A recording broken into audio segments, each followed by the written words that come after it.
बिस्मिल्लाहिर्रहमानिर्रहीम। मेरा नाम डॉक्टर असद महमूद है। दोस्तों, क्या आप जानते हैं कि इस वक्त दुनिया में सबसे ताकतवर कंप्यूटर एक सुपर कंप्यूटर है जो 2 लाख ट्रिलियन कैलकुलेशंस फी सेकंड कर सकता है और जो 100 GB पर सेकंड से भी ज़्यादा स्पीड के साथ कनेक्ट होता है। लेकिन कुरान पाक में एक ऐसी सूरत मौजूद है जिसमें मौजूद कोडिंग के आगे ये जदीद सुपर कंप्यूटर भी ज़ीरो है।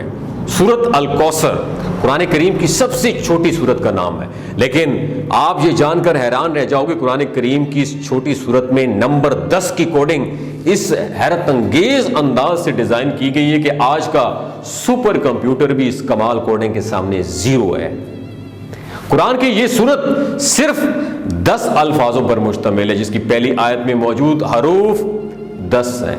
इसी तरह दूसरी आयत में भी टोटल हरूफ 10 ही हैं। फिर आखिरी आयत के हरूफ की तादाद भी 10 है।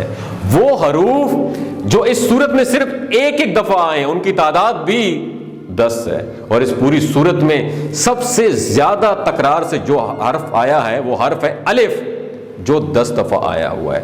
इस सूरत के तमाम आयात का दी एंड इख्तिताम हर्फ रॉ पर होता है, जो कि हरूफ हिज्जा में 10वें नंबर पर शुमार होता है। कुरान मजीद की वो सूरत है सूरत कौसर जो सिर्फ रॉ पर इख्तिताम पजीर हो रही है, उनकी तादाद भी इसी तरह 10 है, जिनमें सूरत अल कौसर सबसे आखिरी सूरत है। और इस सूरत की हर आयत में मौजूद दूसरे लफ्ज का इख्तिताम कौफ पर होता है और ये तीनों अल्फाज 10 मुख्तलिफ हरूफ से मिलकर बनते हैं। जैसे कि पहले मैं जिक्र कर चुका हूं कि इस सूरत की हर आयत के दूसरे जो हर्फ है उसका इख्तिताम काफ पर होता है और हर आयत के आखिरी लफ्ज का इख्तिताम रॉ पर होता है। तो ये समझने वाली बात ये है कि हर्फ काफ की न्यूमेरिक वैल्यू 20 है, जबकि हर्फ रॉ की न्यूमेरिकल वैल्यू 200 है।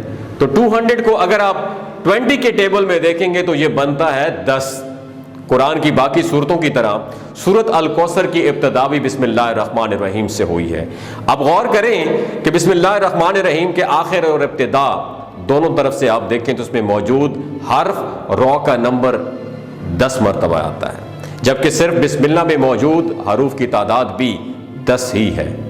पूरे कुरान पाक में सिर्फ 2 सूरतें ऐसी हैं जिनका आगाज इन्ना से हुआ है और जिनका इख्तिताम रॉ पर हुआ है। पहली सूरत का नाम सूरत अल कदर है जो कुरान में 97वें नंबर पर आती है और आखिरी सूरत सूरत अल कौसर है जो कुरान करीम में 108वें नंबर पर मौजूद है। अब इन दोनों सूरतों के दरमियान सूरतों की तादाद भी 10 बनती है। कुरान की 97वें सूरत यानी सूरत अल कदर में हरूफ रॉ 10 मरतबा आया है, जबकि सूरत अल कदर जिसकी इब्तिदा कुरान में इन्ना से होती है और सूरत अल कौसर कुरान में मौजूद दूसरी सूरत है जिसका आगाज हर्फ इन्ना से ही होता है। तो इन दोनों सूरतों के दरमियान सिर्फ 10 आयात ऐसी हैं जिनकी इब्तिदा इन्ना से होती है। इसी तरह सूरत अल कदर की आखिरी आयत से लेकर कुरान की सबसे छोटी सूरत यानी सूरत अल कौसर की पहली आयत तक कुरान में सिर्फ 10 अल्फाज ऐसे हैं जो हर्फ रॉ से शुरू होते हैं। कुरान की सूरत नंबर 97 यानी सूरत अल कदर की इब्तिदा हर्फ अलिफ से होती है और इस पूरी सूरत में 10 अल्फाज ऐसे हैं जिनकी इब्तिदा हर्फ जो है ना अलिफ से होती है और ये कुरान करीम की सबसे छोटी सूरत है।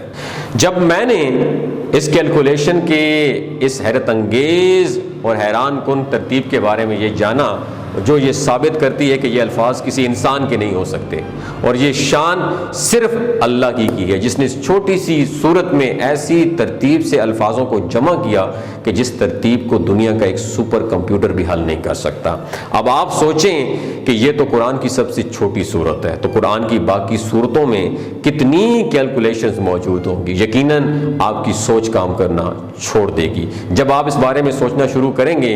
और इसीलिए अल्लाह ताला कुरान मजीद में फरमाता है कि हमने अपने बंदे पर जो कुछ नाजिल किया है, अगर तुम्हें इसमें कोई शक हो तो इस जैसी एक सूरत ही बना कर ले आओ। अगर ये वीडियो आपको अच्छी लगी दूसरों के साथ ज़रूर शेयर कीजिए। अपना और अपने साथ जुड़े रिश्तों का ख्याल रखिए। अल्लाह हाफिज़।